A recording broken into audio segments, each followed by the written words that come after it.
Ok, nous avons vu précédemment dans ce chapitre deux lois de probabilité, la loi binomiale et la loi de Poisson. Il est temps peut-être de faire le lien entre les deux avant d'en aborder une troisième.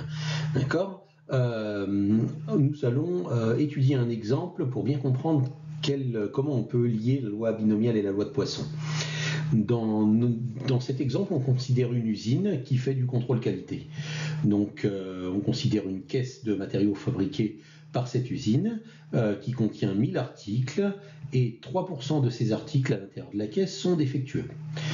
Et on n'a pas le temps de contrôler tous les 1000 articles de la caisse, on n'en contrôle que 100, on sélectionne un échantillon de 100 articles et on contrôle 100 articles dans cette caisse. Quelle est la probabilité d'en trouver exactement 3 qui vont être défectueux, c'est-à-dire conformes à la proportion des articles de la caisse. Ce n'est pas 100% de chance, il se pourrait très bien qu'on ait 10 articles défectueux sur les 100 si on n'a vraiment pas de chance. D'accord ? Donc on voudrait connaître la probabilité d'en trouver exactement 3 qui sont défectueux sur les 100 que l'on contrôle. Donc on va prendre le problème stricto sensu et nommer d'une variable aléatoire ce qui nous intéresse. Donc ce qui nous intéresse, c'est le nombre d'articles défectueux trouvés, et on va appeler ça x. Donc on a x, une variable aléatoire qui compte le nombre d'articles défectueux trouvés. Voilà. Alors si vous avez bien compris cette histoire, vous pouvez peut-être me dire quelle loi de probabilité suit x, et après quelle est son espérance. Donc essayez de mettre la pause et essayez d'y réfléchir.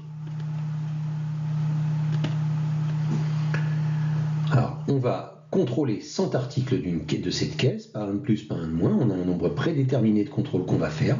Pour chaque contrôle, on a deux issues possibles. Soit l'article est défectueux, soit l'article n'est pas défectueux. Donc on a un nombre fixe de tentatives que l'on va faire, avec deux solutions possibles qu'on peut assimiler à succès-échec. Dans ce cas-là, succès, ce sera si l'article est défectueux, et échec, ce sera si l'article n'est pas défectueux. Et donc ça correspond à une loi binomiale. X, cette variable aléatoire, suit une loi binomiale avec quels paramètres ? Un premier paramètre, c'est le nombre de tentatives, c'est donc 1000 tentatives. Et le deuxième paramètre, c'est 3% de chance de succès à chaque tentative, 3% de chance de trouver un article défectueux. Donc 3%. C'est pour ça que j'ai pris 100 articles parmi un nombre beaucoup plus grand pour que le pourcentage, la probabilité de changer l'article défectueux bouge de manière négligeable, qu'on puisse considérer que c'est toujours 3%. Donc voilà, notre variable aléatoire suit une loi binomiale de paramètres 100 tentatives et 3% de succès à chaque tentative. D'accord ? Je crois que j'ai dit 1000 précédemment, c'est une erreur. C'est 100, on fait 100 tentatives puisqu'il contrôle 100 articles de la caisse et pas tous les 1000.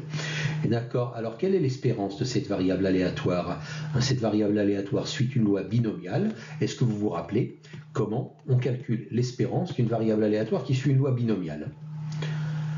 Alors je vous le rappelle, si une variable aléatoire suit une loi binomiale de paramètres n et p, alors son espérance c'est n multiplié par p. Vous pouvez aller voir ça dans la vidéo sur l'espérance d'une loi binomiale. Donc c'est n multiplié par p, l'espérance de x c'est 100 multiplié par 0,03 et ça fait donc 3.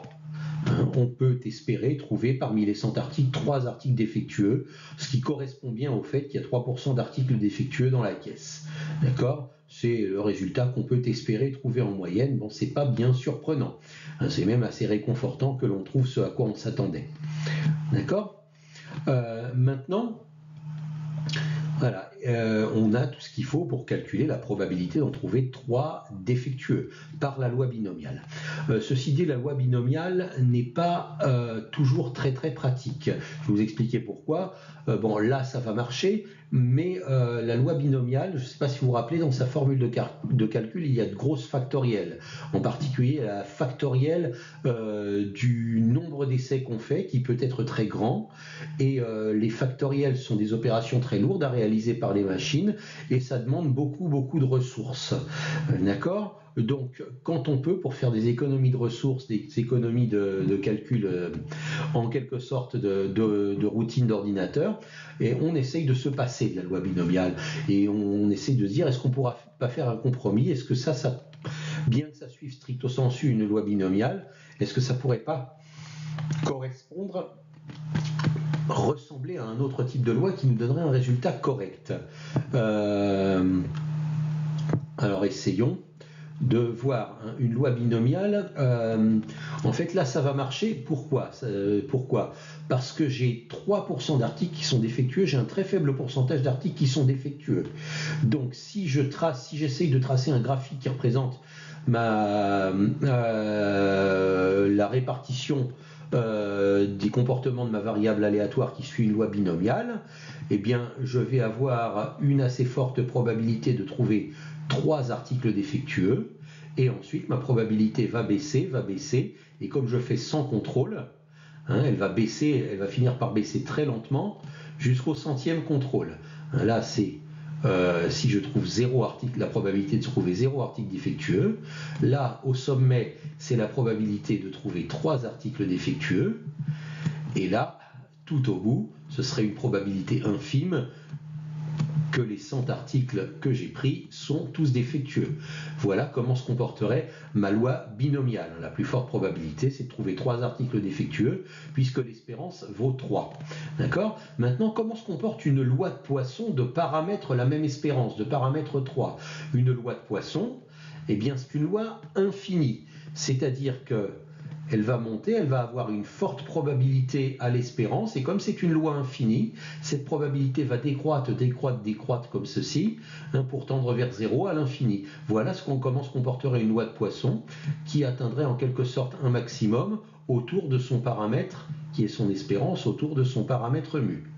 Donc là, vous voyez la différence, vous voyez plutôt la ressemblance entre une loi binomiale avec une très faible probabilité de succès et une loi de Poisson.